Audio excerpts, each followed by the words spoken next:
Olá, seja bem-vindo a mais um Alto Estilo. No programa de hoje, a gente tem um bate-papo muito especial sobre reprodução humana e novas técnicas nesse sentido para ajudar as pessoas aí que têm o sonho de ter filhos. E para isso, eu recebo a médica ginecologista Rejane Casari.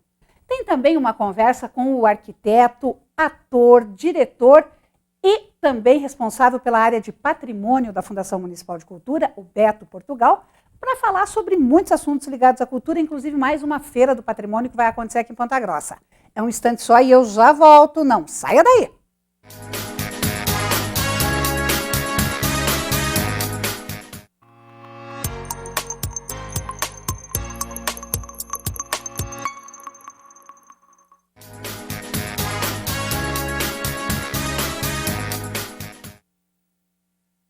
Quem tem mais ou menos a minha idade, aí, 50, 55 anos nessa faixa, dessa idade para cima, lembra de muitas notícias que mudaram a história do mundo e, assim, hoje, o pessoal mais jovem acompanha isso como história. A gente teve a oportunidade de viver essas notícias, né, de acompanhar ao vivo e a cores. E uma das notícias que revolucionou o mundo, a medicina, acompanhada de muita polêmica, foi o primeiro bebê de proveta. Era assim que se chamava na época a fertilização in vitro. Uma inglesa, a Louise Brown, ficou famosa lá em 1978, foi o primeiro bebê de proveta. E de lá para cá as coisas mudaram muito, já nasceram muitos bebês de proveta e em outras técnicas. Para falar sobre isso, eu recebo hoje a médica ginecologista, especialista em reprodução humana, a Rejane Casari. Rejane, prazer te receber, seja bem-vinda. Ana Cláudia, o prazer é todo meu. Muito obrigada pelo convite. Estou muito honrada de poder estar aqui com você. Gente, e olha que maravilha, né? Médica, especialista e lindíssima desse jeito. Parabéns. Obrigada. Parece uma modelo. Obrigada, imagina. E me conta uma coisa, como é que você foi para essa área da reprodução humana? Olha, Ana, eu vou falar que é uma história engraçada até. Eu nunca quis ser médica. Ah, não, porque geralmente a criança já nasce querendo ser médica. Então a maioria das minhas amigas que fizeram medicina queriam desde criancinha, tinham familiares médicos, mas eu nunca quis ser médica. Eu queria fazer alguma coisa com genética, assim, de criancinha, mas eu tinha muito medo de sangue. Eu queria ajudar as pessoas, queria fazer alguma coisa que pudesse fazer diferença na vida das pessoas, mas eu tinha medo de sangue e de travar no momento de necessidade. Então, com 15 anos, eu estava numa pista de patinação no gelo, eu caí, bati a cabeça, levei 4 pontos. E neste dia, deitada ali na maca do pronto-socorro, levando os pontos, eu senti uma paz tão grande que eu falei, é isso que eu vou fazer medicina. Foi, literalmente abriu a sua cabeça. Literalmente, Ana, abriu a minha cabeça para fazer medicina, e fui fazer medicina, então eu entrei não decidida na especialidade que eu ia querer, e de repente eu fui enveredando pela ginecologia e obstetrícia, e eu sabia que eu queria fazer diferença na vida de alguém e queria fazer uma diferença que a pessoa não conseguisse fazer sozinha. E foi assim que eu cheguei na reprodução assistida, na reprodução humana, dando chance de casais que não conseguem engravidar sozinhos a aumentarem as suas famílias. Porque eu sempre falo que, eu não falo formar família, porque família, eu sempre digo que família às vezes pode ser uma pessoa, um cachorro, duas pessoas e um gato, enfim. E pode ser também a tradicional que a gente conhece, 2 pessoas e filhos, né? Então eu sempre digo que eu tô aqui para aumentar essas famílias. Para ajudar quem quer essa opção, né, de ter o seu filho. Porque a gente vê muita dessas polêmicas, né, sobre a reprodução assistida, na questão de tantas crianças que precisam de adoção e tal, e aí vai se passar por um procedimento que pode ser traumático, etc. Mas eu acredito que passa muito pelo sonho da mulher de gestar uma criança, né? Com certeza, Ana, porque assim, as mulheres foram criadas, né, a minha geração, né, até a minha geração, acho que isso depois da minha geração foi mudando um pouco. Mas, assim, a gente foi criada com esse intuito mesmo de ter aquela família, de ter filhos, de querer de engravidar. E é um sonho que muitas mulheres têm hoje. Né? E E assim, elas têm essa vontade de gerar, de sentir essa vida crescendo dentro delas, né? De passar por toda a experiência da maternidade, de gerar o bebê, de ter o parto, de amamentar, né? E se a gente pensa em adoção ou em outros métodos, às vezes a experiência para algumas mulheres não é completa. Então, cada mulher é de um jeito, cada ser humano é de um jeito. Então, a gente tem que respeitar o sonho de cada um. Tem mulheres já que têm sonho de adotar, mas tem muitas mulheres que querem ter o próprio bebê e querem adotar também. Então, acho que a gente tem que respeitar essa individualidade e fornecer meios para que as pessoas realizem o sonho delas, seja eles qual for. E uma opção não anula a outra, né? Não necessariamente. Exatamente. Eu tenho umas histórias interessantes de casais que estavam tentando e fizeram fertilização e não deu certo e acabaram optando por adotar e de repente engravidaram naturalmente. Esse é uma história muito recorrente, né? Que a gente vê em casos de uma infertilidade crônica e que depois de uma adoção se resolve. Não existe uma explicação médica para isso, Rejane? Médica não, Ana. Na verdade, eu falo que as coisas acontecem no tempo delas, né? Eu falo do tempo de Deus, né? Mas cada um acredita numa coisa, mas assim, eu sinto, como médica, como infertileuta, eu sinto que tem alguma coisa maior, às vezes, que rege a gente. E nem tudo é no tempo que a gente quer. É no tempo, né, nesse Deus, tempo da maior. natureza, né? Exatamente, então eu acredito nisso. Que bacana. E a infertilidade é comum? É um problema assim muito prevalente na população? É sim, Ana. Estima-se que 10% dos casais vão ter dificuldade para engravidar. Nossa, um número muito alto. É muita gente. Então, assim, estima-se que depois de um ano, de 100 casais que estão tentando engravidar por um ano, no final de 12 meses, 85 vai conseguir engravidar. 15 não vão. Depois, tentando mais um ano, desses 15 que ficaram, mais 5 vão conseguir engravidar. Então, mesmo assim, 10% dos casais vão ficar tentando mais de 2 anos para engravidar, né, tentando engravidar sem sucesso. Então, é realmente muito prevalente. E isso a gente está falando de casais heterossexuais, homens e mulheres. Quando a gente leva isso para outra diversidade, né, de casais de meninas ou de casais de homens, é impossível engravidar. Exatamente. Naturalmente. Naturalmente é impossível, né? Então, assim, abre um leque de opções e de possibilidades para muita gente que não tinha isso. A gente fala de casais não heterossexuais, mas eu posso falar também de mulheres que já estão na menopausa e que abre uma nova chance para engravidar para essas mulheres também. É porque hoje você vê realidades de mulheres que adiam a maternidade pelos mais variados motivos e mulheres que já, segundo, terceiro casamento, que até um tempo atrás não era uma coisa comum, né? Os casamentos eram eternos. Exato. E hoje em dia não, hoje em dia as pessoas casam-se 2, 3 vezes durante a vida, ok? E às vezes, quando chega lá no segundo casamento, ela quer ter um filho com esse novo parceiro, né? Nossa, é muito comum, Ana. Tem um estudo americano que mostra que quanto mais estudada é a mulher, menor é a chance dela estar casada e com filhos. Isso é muito comum a gente ver, né? Às vezes a gente vai adiando a maternidade porque tem outras prioridades no momento. A gente quer fazer uma faculdade, uma especialização, quer focar na carreira, de repente acaba postergando isso.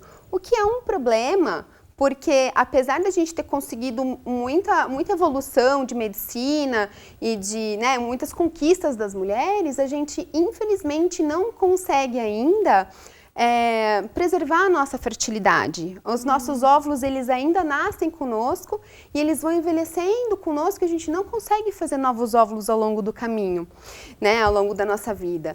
Então, isto continua sendo um problema da mulher moderna, né? E em relação a filhos também, às vezes de outros casamentos, é isso. Tem a mulher que adia a maternidade, né? E tem aquela mulher mesmo que, de repente, teve o seu primeiro casamento, foi muito feliz, mas acabou, né? E, de repente, encontra outra pessoa e daí eles querem ter filhos juntos. E daí, talvez, ela já tenha um pouco mais de dificuldade por causa da idade, né? Então, assim, é muito comum. Eu vejo muitas mulheres que já fizeram laqueadura porque já tiveram seus filhos, não queriam mais. E, de repente, estão vivendo um novo amor. E daí elas querem um fruto, né, daquele novo casamento, né? Então é muito comum. E a princípio, tudo isso, claro que a gente vai detalhar aí, mas tudo isso tem jeito. Hoje em dia tem técnica, tem jeito para tudo. Tem jeito para quase tudo, Ana. Às vezes eu digo assim, que às vezes não é aquele caminho que a gente estava esperando, que não era aquele caminho tradicional, mas existem técnicas para a gente resolver quase todos os problemas, inclusive mulheres que não têm útero, por exemplo.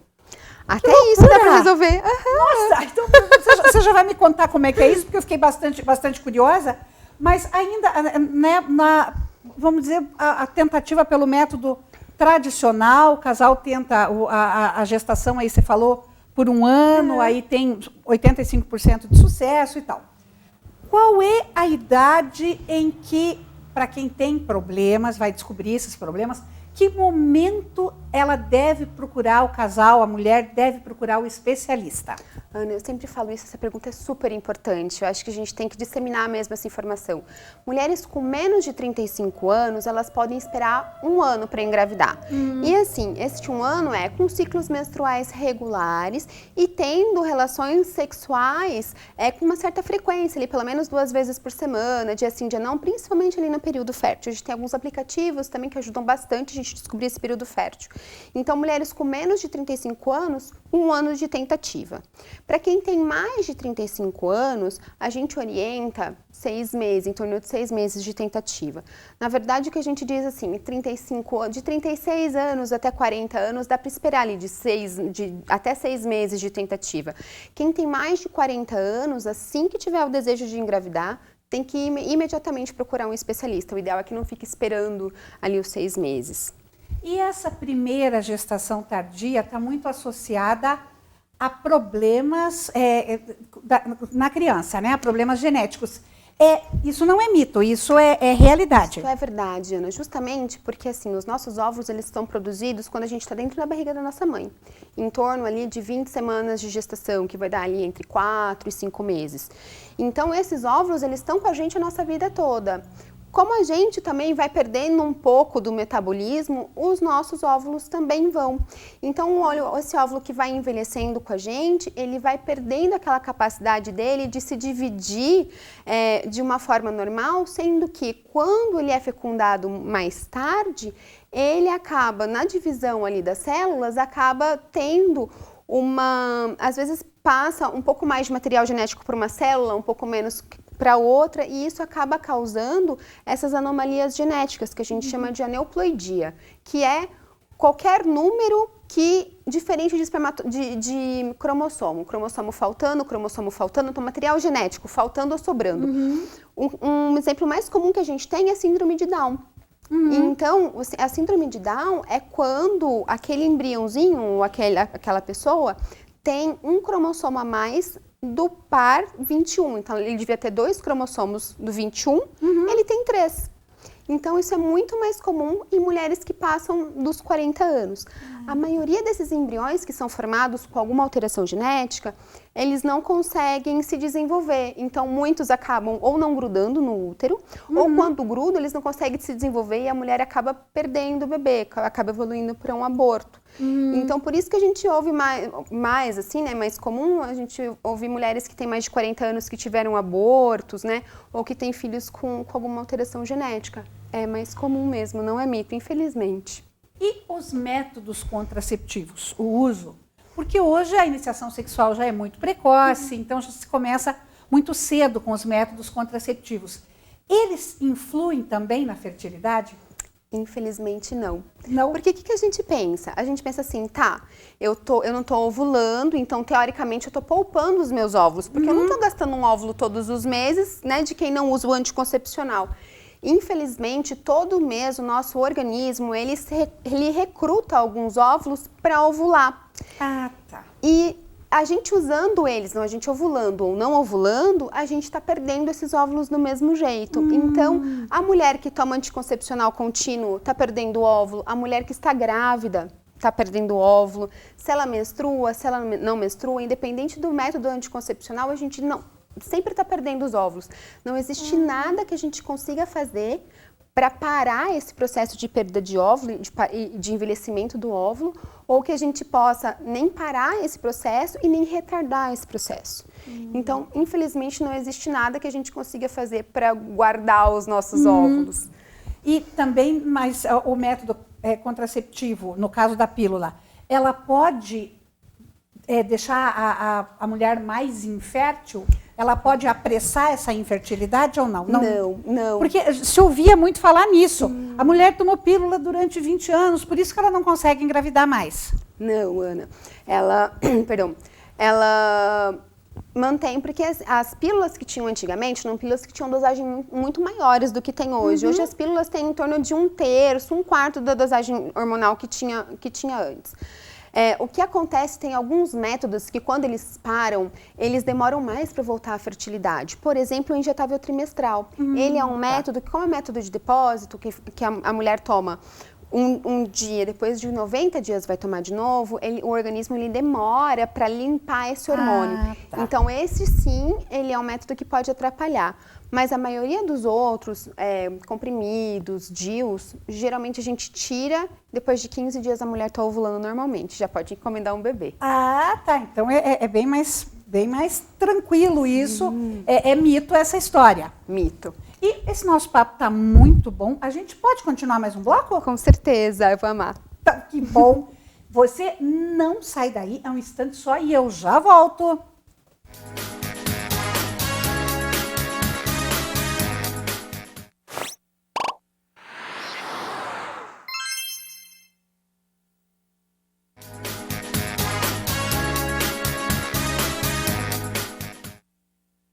A gente continua aqui o nosso bate-papo com a doutora Rejane Cesare, médica ginecologista, especialista em reprodução humana.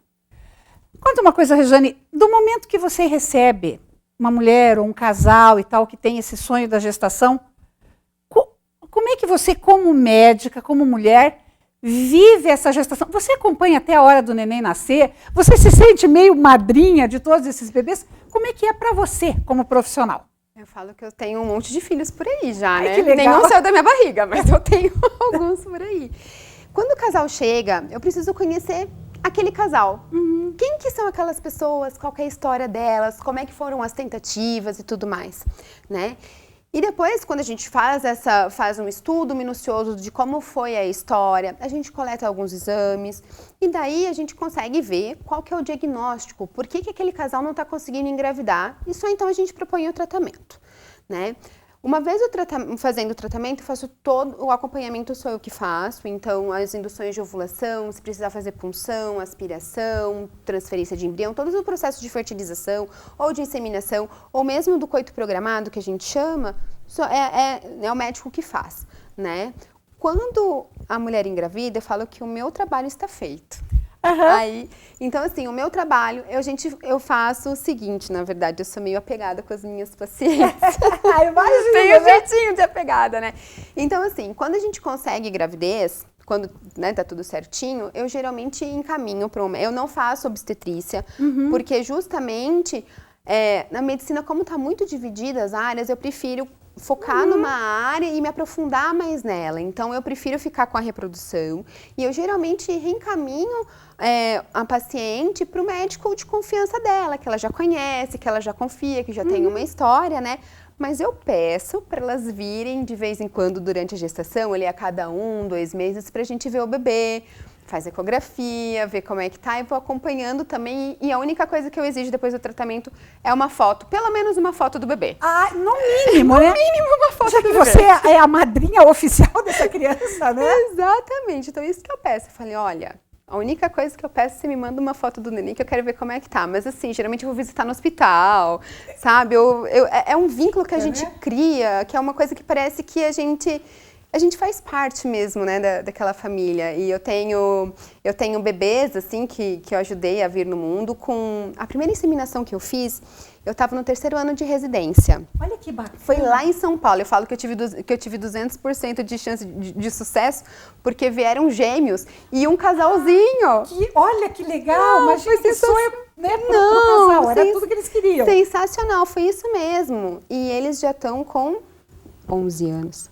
11 anos, quer dizer, 11 anos. Nos últimos 11 anos, você sabe quantas crianças você já ajudou a pôr no mundo ou não tem essa conta? Não sei. Não parou para contar? Não parei para contar. Eu parei depois que começaram a vir, eu falei, não, acho que... Chega por aí, né? Não é o foco da coisa. É um número bom, mas eu fico feliz já. Legal. Rejane, a gente falou no bloco anterior dessa prevalência de 10% de infertilidade. Isso é tanto para mulheres quanto para homens ou é mais prevalente em um ou em outro? Então, o que acontece é que a gente sempre chama a infertilidade do casal. Então, quando a gente vai dividir em causa, quais causas que vieram das mulheres, quais causas que vieram dos homens, geralmente é bem divididinho. É 1/3 de causas femininas, 1/3 de causas masculinas e 1/3 do casal, ou de causas que a gente não tem, a gente chama de infertilidade sem causa aparente, que a gente não consegue descobrir qual que é a causa real daquele casal não estar conseguindo engravidar. Então, é bem divididinho, é responsabilidade de todo mundo, no final das contas. E aí, constatado que existe efetivamente problemas de infertilidade naquele casal. Todo mundo pensa, quando pensa em reprodução assistida, eu acho que a primeira coisa que as pessoas têm na cabeça é o tal do bebê de proveta, né? Que esse nome é até meio feinho, eu acho, por causa, né, dos frascos de laboratório e tal.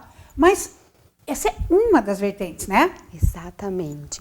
Então, hoje a gente tem algumas técnicas que a gente chama de baixa complexidade e de alta complexidade. Na verdade, eu falo que é uma escadinha. Tem aquele casal que tem um fator de infertilidade muito leve, que de repente a gente só dando um empurrãozinho ele já vai. Que são os casais que a gente faz o coito programado, que a gente chama, né? Ou o COH.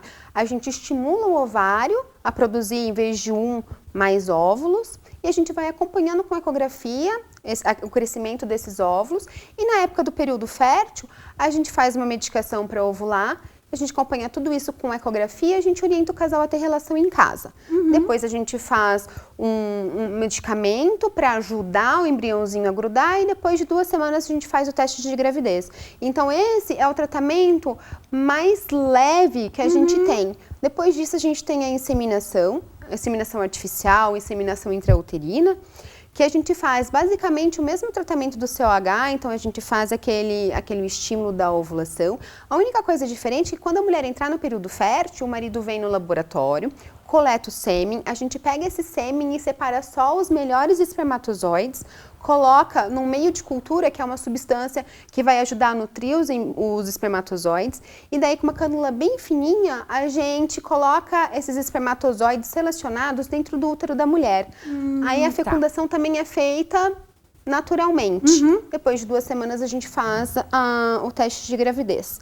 Então esses que a gente fala, né, que são baixa complexidade, porque a fecundação é feita naturalmente, ou por via da inseminação, ou mesmo em casa, para o casal namorar em casa. E depois, a alta complexidade, que é o que os bebês de proveta, a fertilização in vitro, o que a gente faz? A gente estimula a ovulação da mulher, e a diferença tá quando a mulher entra no período fértil. Então, antes dela ovular, a gente faz a coleta desses óvulos. Como é que ela é feita? A gente faz uma anestesia, que é bem semelhante a uma endoscopia, então a mulher dorme, não sente nada. A gente, com uma agulhinha fininha, a gente vai até o ovário da mulher e aspira o conteúdo dos folículos, que são os cistinhos de água, que tem um cistinho de líquido que tem um óvulo lá dentro. Leva esses óvulos para o laboratório, e no laboratório a gente fecunda os óvulos com o espermatozoide do marido. Ah, tá. Então, depois disso, com os óvulos fecundados, já a gente vai acompanhando o desenvolvimento dos embriões, e daí, quando eles estão lá entre o 2º e o 5º dia de desenvolvimento, a gente pega os embriões já feitos no laboratório, por isso que eles chamam de bebê de proveta, e a gente coloca com uma canulazinha bem fininha dentro do útero da mulher. E daí depois a gente faz mais alguns medicamentos para ajudar o organismo a grudar, fazer o bebê, né, ficar ali. E a gente faz o teste de gravidez depois de 2 semanas. Então, por isso que a gente chama de alta complexidade, porque a fecundação mesmo, ela é feita no laboratório e a gente já coloca o embriãozinho dentro do útero. É lógico que cada fase cada tratamento desses, eles têm uma chance de sucesso, né? E eles têm, quanto mais complexo vai ficando, né? Quanto mais a gente vai subindo a escadinha, esses 3 degraus que eu falei, maior vai sendo a chance de sucesso. Mas a gente tem também mais medicações para fazer, né? Os ciclos vão sendo mais complexos mesmo, no sentido de usar mais medicação, do controle ser mais pertinho um do outro, sabe? Então, mais minucioso. Então, a gente faz todo esse processo. E aí, esse acompanhamento e a taxa de sucesso aí, pelo que você falou, quanto mais complexo, maior a chance de sucesso. Exatamente. E é a questão vamos dizer, da fertilização in vitro. Na época que começou lá atrás e tal, era uma coisa assim, era uma chance remota de dar certo. E eram necessários implantar vários embriões, e aí que residia um grande dilema ético, né? Exato. E aí, hoje, como é que está isso? Eu imagino que com toda a evolução que teve a medicina, isso deve ter evoluído muito também. Muito. Então, assim, hoje, cada embriãozinho, é lógico que vai depender de cada casal, mas, em média, cada embrião que a gente coloca, de cada transferência, a gente vai ter em torno de 50%, 55% de chance de gestação numa mulher ali até 35 anos. Então, de 2 mulheres, uma vai engravidar. É uma chance boa, né? Se a gente contar que uma gravidez natural ali, num casal que não tem problema nenhum, vai ter, nos primeiros 3 meses, vai ter em torno de 12% de chance de sucesso. E isso vai caindo. Quando a gente chega lá no 11º, 12º mês de tentativa, vai estar em 4%. Então, a gente consegue aumentar bastante a chance de sucesso, né? Conforme foi evoluindo essas técnicas e a gente tem mais chance de sucesso por cada embrião que a gente coloca, atualmente a gente tende a colocar menos embriões de cada vez. Então, pela lei, hoje existe até uma lei que regulamenta a quantidade de embriões transferidos. Então, para mulheres que têm menos de 35 anos ou menos, ela pode transferir 2 embriões. De 35 a 40 anos, no máximo, 3 embriões, e mulheres que têm mais de 40 anos podem transferir até 4 embriões. Isso, Ana, é o máximo de embriões que você pode transferir. Vai ter mulheres que vão ter 42 anos que vão transferir 1 embrião, porque a chance ainda é maior. Ah, tá. Então depende de cada caso aí. Depende de cada caso e a gente sempre tem que trabalhar dentro da lei, né? Atualmente, a gente, os estudos eles estão caminhando para cada vez optar mais por transferir 1 embriãozinho de cada vez, justamente porque as técnicas estão evoluindo tanto que a gente tende a conseguir altas chances de gestação com um único embriãozinho transferido. E a gente transferindo menos embriões, a gente diminui o risco de gemelaridade. A gente brinca que gêmeos é super bonitinho, né? Eu acho lindo também. Mas a gente tem que saber que na gestação aumenta muito o risco de trabalho de parto prematuro, diabetes gestacional, hipertensão durante a gestação. Então, a gente acaba aumentando o risco para a mãe durante a gestação. Então, se a gente puder minimizar esses riscos, a gente prefere. Com certeza, né? Quer dizer, quanto mais natural, melhor, né? Exatamente. E aí, a gente falou no bloco anterior, você falou no caso, por exemplo, de casais homoafetivos. Então, nós falamos aí do casal heterossexual, então resolvemos o problema deles. Resolvemos o sonho deles. Aí, quando você trata de um casal homoafetivo feminino, aí você tem os óvulos, né? Tem tudo, você só não tem o sêmen. Como é que você faz? Exatamente. Quando a gente tá lidando com um casal homoafetivo feminino, a gente tem os óvulos, né? E a gente tem também banco de sêmen. Existe tanto banco de sêmen quanto banco de óvulos. Isso é regulamentado no Brasil, então pela lei é permitido. O que acontece é o seguinte, esse casal vai lá na clínica, né? A gente faz toda a avaliação, como todos os casais. E daí, na época de definir o sêmen, elas podem escolher as características desse doador. Então, escolhe altura, cor de cabelo, cor de olho, pele, como fez a atriz Karina Bach. né? Então, a gente tem um catálogo de doadores, né? E elas podem escolher as características. Geralmente, elas escolhem características semelhantes ali das famílias para fazer. Então, a gente usa tanto para inseminação, quanto para fertilização in vitro, né? O sêmen doado. E elas podem engravidar naturalmente, né? Com alguma ajudinha. Sim, claro, né? Eles podem fazer isso. No caso de um casal homoafetivo masculino, a barriga solidária no Brasil é permitida, a barriga de aluguel não, né? Exatamente, Ana. A barriga de aluguel não pode. Então, a mulher que está cedendo útero, ela não pode ter nenhum tipo de ajuda financeira. O que a gente tem é a barriga solidária, também chamada de útero de cessão, né? O útero solidário também. O que a gente faz é, esses casais, então, eles têm o sêmen. A gente usa óvulo de doadores, então a doadora tem que ser anônima, então a dona do útero que vai gestar não pode fornecer os óvulos. Ah, tá. Então tem isso. Então a gente vai pegar uma doadora de óvulos e a gente vai pegar uma mulher que vai emprestar o útero para aquele casal. Essa mulher, o ideal é que ela seja um parente de até 4º grau de dos homens, do casal. Exatamente. Se não existir essa possibilidade, a gente pode pedir uma carta para o CRM solicitando uma autorização. Daí, então, a lei permite, mas daí é estudado caso a caso. Mas também existe essa possibilidade. E essa via de útero solidário, de barriga solidária, é a mesma de, por exemplo, mulheres que não têm útero. Era isso que eu ia perguntar, né, que a gente falou no bloco anterior. Exato. Eu fiquei curiosa, como é que funciona, então, vai ser com o útero solidário? Como útero solidário, o que acontece? Tem mulheres que elas já nascem sem o útero, então existem algumas malformações genéticas que a mulher já nasce sem o útero, e tem outras mulheres que elas nasceram com útero, mas por algum motivo elas não conseguem gerar com aquele útero, tanto porque elas precisaram retirar cirurgicamente, porque teve um câncer de colo de útero, por exemplo, ou porque elas passaram por algum processo que aquele útero não consegue segurar uma gestação. Então, o que a gente faz? Nesse caso, quando as mulheres têm óvulos próprios, a gente pode pegar os óvulos da mulher mesmo, né? Pega o espermatozoide do parceiro, junta, faz a fertilização e daí coloca os embriõezinhos no útero solidário. Ah, que legal. Porque eu já vi, a gente, né, sempre é notícia na mídia, mães que gestam para as filhas, né, ou para os filhos e tal. É muito, eu acho um ato de doação maravilhoso. Né? Porque você está dando oportunidade de vida para as pessoas, né? Com certeza. E assim, é aquilo que eu falei no começo, de você poder fazer alguma coisa para alguém que ela não consegue fazer sozinha. Exatamente. E no caso de mulheres que já passaram da menopausa?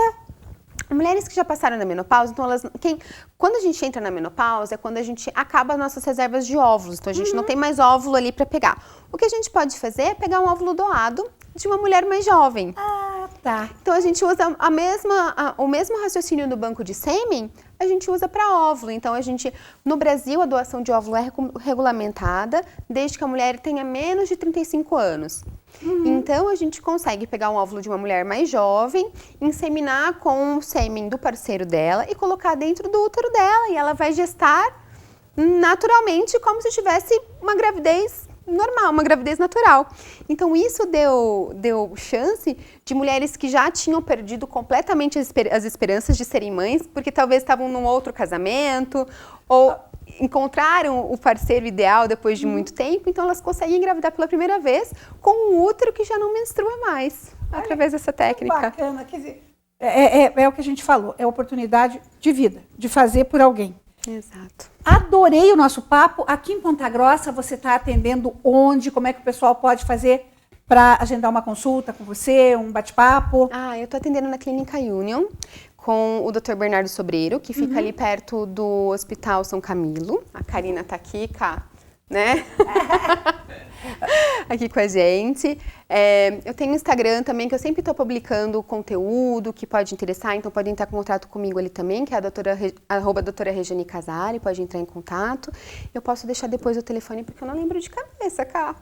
Depois a gente, a gente passo, repassa. então. Muito obrigada. Adorei o nosso bate-papo e já fica o convite para a gente conversar alguma outra vez. Ai, Ana, eu vou amar, eu adorei. Ai, desculpa, fico batendo no microfone. Imagina. Tô acostumada. Eu amei o nosso bate-papo, foi uma delícia. Eu espero que seja útil para muita gente. Muito obrigada pela oportunidade. Eu que agradeço. E no próximo bloco a gente bate um papo com o arquiteto, ator, diretor, multimídia Beto Portugal. É um instante só e eu já volto. Não saia daí.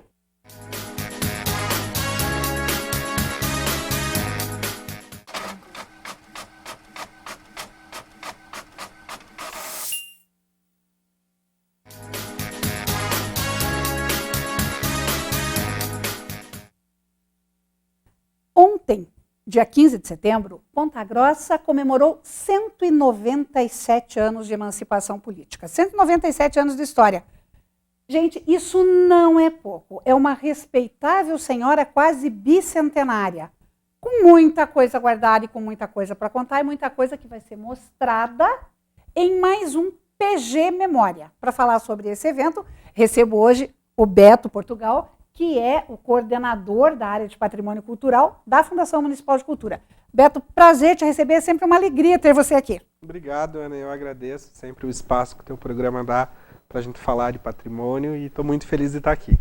É só assim agora para a gente se encontrar nessa época de pandemia, né? Pois é. O Beto, meu ilustre diretor de teatro, a gente estava com um monte de projetos juntos e nossas peças estão todas congeladas por enquanto. Congeladas, mas elas vão reviver com certeza em breve. Ah, vão, né? Não dá para ficar sem, né, Beto?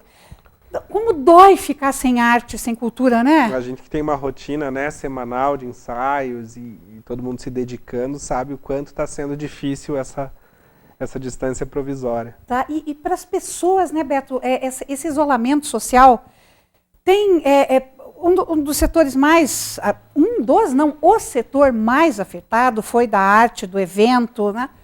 E sem dúvida. Como isso está colaborando para entristecer o dia a dia das pessoas, né? A cultura foi a primeira a parar e, infelizmente, vai ser a última a reabrir, né? Porque mesmo que a pandemia reduza, enfim, que esses números aí apavorantes caiam suficientemente, a gente vai lidar ainda um bom tempo com medo das pessoas, então tem que respirar bem fundo porque o nosso setor é o que vai mais demorar para retornar. E com isso todo mundo perde um pouquinho de sonho, né? De fantasia, Claro. de alegria, de... Claro, eu tenho comentado sempre que a gente vivia um movimento nas redes sociais dizendo que ninguém precisa de arte e ninguém precisa de artista. Né? Uhum. Todos os investimentos em arte e nos artistas eram condenados. Uhum. Mas agora, durante esse castigo que a humanidade está passando, quando a gente senta no sofá e assiste um filme, escuta uma música, lê um livro, a gente está revendo esse conceito perigoso aí e vendo o quanto a arte é importante para alimentar a alma também. Que não é só o trabalho, né? Essa parte é fundamental para... Sim, a gente precisa de arte para respirar de verdade, né? Bom, vamos falar do PG Memória, senão acaba o nosso tempo aqui e a gente não conversa, dois tagarelas juntos, né? Sim, sim. Beto, me conta, ano passado foi feito, né, como um salão, né, um verdadeiro festival, sucesso absoluto o evento, e essa segunda edição, a criatividade teve que imperar aí para que ele não ficasse sem acontecer. Ana, infelizmente, um sonho que seria o PG Memória 2020 teve que ser remodelado, né, no molde online para acontecer. Foi um evento grandioso na edição do ano passado. Nós tivemos 40 estandes contando histórias, contando passagens importantes de Ponta Grossa. E nessa edição a gente acaba indo para o Facebook, vai ser um evento online de 24 a 28 de setembro. Mas com uma seleção de maravilhosos pontagrossenses para contar algumas coisas. A gente vai ter um cunho técnico também, com arquitetos, com advogados falando sobre patrimônio, mas um evento marcado também com muita afetividade por Ponta Grossa. Vai ser, dentro do que a gente pode, com certeza um evento bem bonito também. E aí o pessoal vai acessar, vai acompanhar isso via Facebook, YouTube, Instagram? Como é que vai ser essa logística? Na nossa página PG Memória no Facebook vai acontecer a programação diariamente das 18 até as 22 horas. Com essas pequenas palestras aí de pontagrossenses, a gente vai ter grandes nomes dos Campos Gerais sendo contados, como Anita Filipovski, como Corina Portugal. Então a gente é um evento aberto para todas as faixas etárias, marcado por muita afetividade e por compartilhamento de bons conhecimentos. Isso está coroando uma iniciativa muito bacana que o pessoal tem feito, tenho acompanhado nas redes sociais, que é o pessoal do grupo de teatro da Fundação de Cultura, Sim. contando as histórias dos locais marcantes, né? Os QR Codes também. Deu um resgate, isso fantástico, né, Beto? Ponta Grossa é uma cidade, e eu sou suspeito para falar pelo cargo que hoje eu ocupo, né? Mas é uma cidade que tem uma riqueza arquitetônica imensa. Eu ousaria dizer que entre os centros do porte de Ponta Grossa, nós somos uma das cidades com maior riqueza de patrimônio. Os QR Codes são as plaquinhas que estão sendo incluídas, são mais de 200 placas em imóveis, em pontos estratégicos da cidade, para contar a nossa história e instigar a descoberta, né? De fotos antigas, de vídeos, de maquetes eletrônicas. Hoje a gente inclusive fez a instalação de mais uma boa quantidade.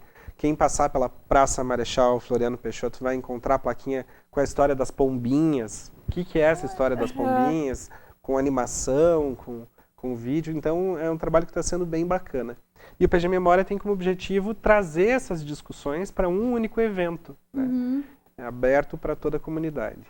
E despertar, porque nós temos ainda, lamentavelmente, alguns problemas, né, de preservação, esbarrando aí em rota de colisão com o desenvolvimento, né? Sim, nós temos vários problemas, né, Ana? A gente não pode negar que existem movimentos contra a preservação, existem movimentos super preservacionistas, e o que nós tentamos é chegar no meio termo sempre, né? É um trabalho bastante difícil e bastante ingrato.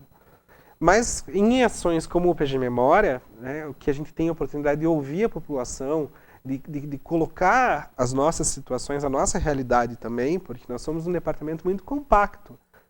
Ponta Grossa hoje não tem uma estrutura para restauração. Então tudo isso demanda mão de obra qualificada, demanda uma série de situações. E nesse evento a gente coloca tudo isso coloca as cartas na mesa, escuta, aceita as sugestões, aceita as críticas, e assim vai se construindo o nosso trabalho. E você me falou que a gente estava conversando aí um pouquinho antes, né, no intervalo, vai ter até uma premiação? Isso. A edição 2020, ela tem um concurso chamado História do Amanhã. E esse concurso seria uma espécie de hackathon, aberto para todo mundo, qualquer faixa etária, não é necessário estar estudando, não é necessário ser formado, para pessoas que queiram levantar soluções viáveis para a preservação da memória e da identidade de Ponta Grossa. Então, durante os 4 dias de lives, a gente vai ter mentorias, os participantes vão assistir as mentorias, vão participar de debates, e no último dia de evento apresentam uma solução para uma banca qualificada, que vai escolher 3, a primeira, segunda e terceira solução, e vai haver essa premiação em espécie. É um diferencial do evento, e para quem quiser se inscrever, acessa a página patrimoniopg.com e procura lá PG Memória e faz a inscrição. Vai ser um evento bem bacana, com certeza. Olha que legal! E essas soluções são em qualquer segmento? Em qualquer segmento. Tudo aquilo que for viável para se preservar a memória e a identidade de Ponta Grossa vai ser aceito e vai ser avaliado para compor um banco de projetos, né? Nosso objetivo é ter vários projetos para captar recurso, enfim, para próximas administrações conseguirem executar. Bacana. E uma das restaurações bacanas, você falou em restauração, um dos trabalhos bacanas que está sendo feito, é no Ópera, né? Está quase pronto. Cine Teatro Ópera, mais 10 dias, vai ser entregue novamente. Infelizmente, não com plateia cheia. Lamentável, né? Mas eu ousaria dizer assim, que essa reforma resgatou toda a beleza daquele espaço. A pandemia, entre tantas coisas ruins, permitiu que o espaço fosse restaurado e revitalizado. Porque sem esse tempo fechado, né, seria impossível porque é a nossa unidade cultural com maior movimentação. Então, durante a pandemia, parou e foi possível realizar essa revitalização nos camarins, nos auditórios, reabrindo o auditório C, que ficou um bom tempo fechado, é um auditório pequenininho, estava desativado e agora vai voltar a receber espetáculos também. Que legal, porque são 3 espaços culturais assim de dimensões diferentes, para iniciativas diferentes e super importantes para a cidade, né, Beto? Super importantes. O ópera é o coração da cultura, né? Então ele está agora pronto, com toda a sua beleza, pronto para receber grandes, médios e pequenos espetáculos. Bacana. E agora vamos falar um pouco, porque como eu falei na apresentação, né? Talento multimídia, diretor, ator, arquiteto, virou cozinheiro também. Cozinheiro também. Tá aí, como é que tá os produtos aí do senhor Samuca? Tá indo super bem, né? A gente Proposta até tem bacana, dificuldade de atender toda a demanda. Bastante gente tem feito pedido, nossa estrutura é pequena, uma cozinha familiar, mas está sendo bem bacana. Bacana, porque ali na pandemia o Guilherme começou com os doces. E aí você resolveu levar uma alimentação saudável para o filho e... Sim. Comidinhas congeladas. Está funcionando bem bacana. Que legal. E é uma proposta, assim, de coisas bem simples que todo mundo gosta, Simples. A gente começou com a ideia de gastronomia para paladar infantil. O que é o paladar infantil? É aquela pessoa que ela separa cebola, separa coisinha verde, né? Então a gente montou pensando nas crianças, mas o nosso público tem sido os grandões. Os grandões que a gente chama de empojados? Aqueles. Eu gosto do paladar infantil. O paladar infantil é mais bonitinho, né? Sim. E ainda dá tempo, Beto, de você colocar livro chegando? Livro novo aí? Então, Ana, essa história é um projeto que a pandemia também me permitiu, né? E vocês dizem que eu é que sou dramático, tá para ser lançado pela editora Texto e Contexto agora em outubro. E é a história da minha vida com todas as desventuras que aconteceram até a chegada do meu filho, o Chatson. O Chatson, que eu acho ótimo. Isso não é considerado bullying? O Chatson não é considerado bullying? Não, porque na verdade ele se intitula Chatson Júnior, eu sou o Chatson. Ah, então entendi. Ele é o Chatson então Júnior. É um bullying familiar. É bom porque prepara para a vida, né? Sim. O bullying familiar prepara para a vida. Sim. E é um livro que tem uma capa maravilhosa, modéstia à parte, do Diego Marçal, tem um prefácio da Dione Navarro, uma apresentação da Renata Regis Flores Belo, e está chegando como uma comédia aí, relatos da minha vida desde antes da pandemia. Durante a pandemia eu me levei um start, pensei, eu preciso registrar as coisas engraçadas que aconteceram. E o livro deve ser uma comédia, né? A julgar pelos alguns textos que você coloca nas redes sociais. Sim. E já tem data de lançamento? 4 de outubro a gente vai fazer o lançamento online, né? Ele vai estar disponível em lojas online, a gente ainda está para fazer essa divulgação completa. Mas em primeira mão está aí para você. Que maravilha. E, como diz aqui na capa, eu achei um espetáculo. Gastei todas as minhas economias para publicar esse livro. Por favor, compre e leia ou apenas compre. Né? Já ajuda muito a financiar o ator, o artista, o escritor. Tem sido muito difícil ser artista, então a gente conta aí com os leitores para ajudar esses artistas que estão tão sem rumo durante essa pandemia. E aí vai estar disponível na internet para comprar? Sim, ele vai ser distribuído em algumas livrarias, né? A própria editora Texto e Contexto vai fazer essa distribuição também, vai ter em forma de e-book. Legal. Quem tiver interesse pode acompanhar na página da Casa das Artes, que a gente vai estar anunciando por lá. Tá certo, Beto, muito obrigado, parabéns por todas essas iniciativas. E a gente torce para poder voltar o mais rápido possível aí para nem que seja o tal novo normal. Obrigado, Ana. Obrigado pelo espaço. Obrigado a todo mundo que assiste. E um abraço. A gente está aí. Obrigada. Então, você anotou aí, você procura semana que vem no Facebook o PG Memória para acompanhar esses eventos. E eu me despeço aqui deixando um grande abraço para a equipe de New Hair Design, nossos parceiros de sempre. Para você que está em casa, muito obrigada pela sua companhia. Foi um prazer estarmos juntos. E eu espero você para a reapresentação desse nosso programa na quinta, às 14h, e no domingo, à 13h. Sempre juntos, sempre em alto estilo aqui na TV Vila Velha. Até lá!